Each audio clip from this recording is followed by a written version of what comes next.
Hello po sa inyong lahat mga ka-crypto. Ako po si Pinoy Crypto Trader at sa video na ito ay atin pong pag-uusapan dito ang Binance game na si Moonbix, kung saan ay may leak daw po na playable or maari daw po itong laruin dito sa Pilipinas. At ayan, bago po tayo magpatuloy ay nais ko lamang po munang bigyang linaw ang aking disclaimer kung saan ang nilalaman po ng video na ito ay hindi po ito isang financial advice. For education and information purposes lamang po ang layunin nito.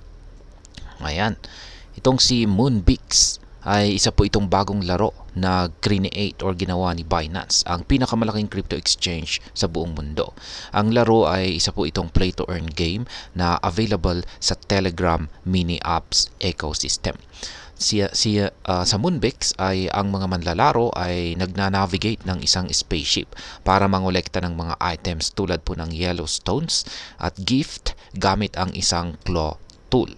Ayan, ang mga treasures na ito ay nagbibigay ng in-game points na maaaring gamitin para sa updates at rewards. Ngayon ay paano nga ba laruin itong si Moonbix?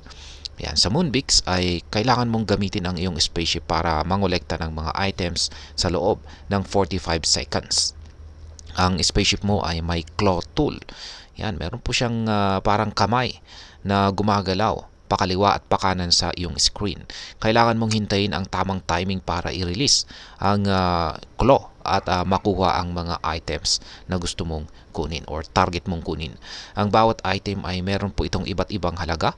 Ang iba ay nagbibigay po ng bonus points habang ang iba naman ay nagbabawas ng points. Kaya yan, dapat pong maging maingat tayo sa mga items na kinukuha natin. Ngayon ay ano nga ba ang benepisyo ng paglalaro ng Moonbix?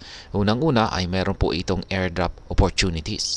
Ang mga players ay maaari pong mag-farm ng airdrop points na maaari po itong i-convert sa real-world crypto rewards. Or sa madaling salita ay yung mga airdrop points na ito ay pwedeng maging totoong pera. Ayan. Maliban po dyan ay ang kanilang leaderboard. Maaari ka pong umakyat sa leaderboard at makakuha ng mga valuable rewards. Yan, or magagandang reward kung tayo ay nasa top player ng Moonbix. At meron din po silang mga missions. May mga missions na kailangang tapusin at kapag nagawa nating tapusin ito ay makakakuha po tayo ng mga additional rewards at saka points.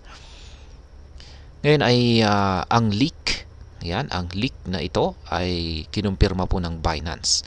Noong September 18, 2024 ay kinumpirma po ni Binance ang leak dito kay Moonbix. Kung saan ay ayon po sa Binance Customer Support ay ang game ay nasa development stage at ina-adjust ang mga features para masiguradong maganda ang user experience pagkatapos po ng official launching nito. Ang leak ay unang lumabas noong early September at isang ex-user na si DamX.Ton ang nagpost ng bagong terms and condition ng Moonbix na nagsasabing ang Binance ay nasa likod ng laro. Or sa madaling salita ay ang nag-develop. Yan, mayroon pong confirmation na ang nag-develop or gumawa kay Moonbix ay si Binance. Ngayon ay dito naman po sa Pilipinas ay meron po tayong issue sa pag-access ng game na ito. Sa kasalukuyan ay hindi po accessible ang Moonbix dito sa atin dahil po sa ban ang Binance website dito sa ating bansa. Noong March 25, 2024, ang National Telecommunications Commission ay nagpahintulot ng request ng Securities and Exchange Commission na iban ang website ng Binance.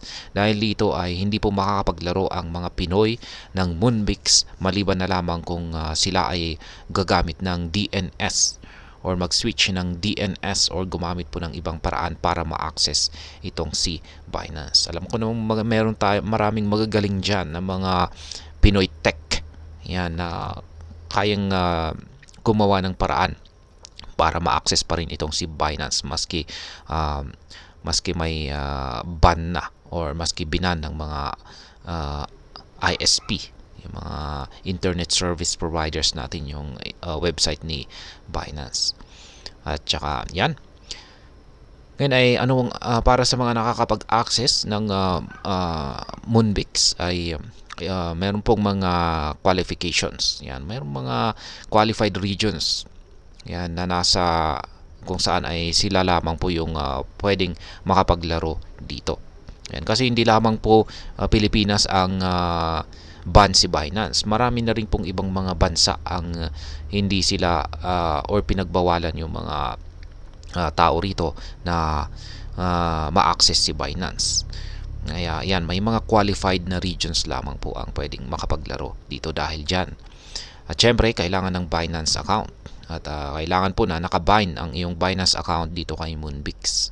At syempre, yung KYC, kailangan na kumplituhin natin yung KYC natin dito or know your customer process para makapaglaro. At ayan, sa kabuuan ay ang Moonbix ay isa po itong promising na laro mula kay Binance na nagbibigay po ng maraming opportunities para sa mga manlalaro or gamers na kumita ng crypto rewards. Ngunit sa kasalukuyan ay hindi pa ito accessible sa Pilipinas dahil sa ban po ang Binance website. Kung interesado ka pong subukan ang Moonbix ay maaaring kailanganin mong maghintay ng further updates mula kay Binance o mag-explore ng ibang paraan para ma-access ang larong ito.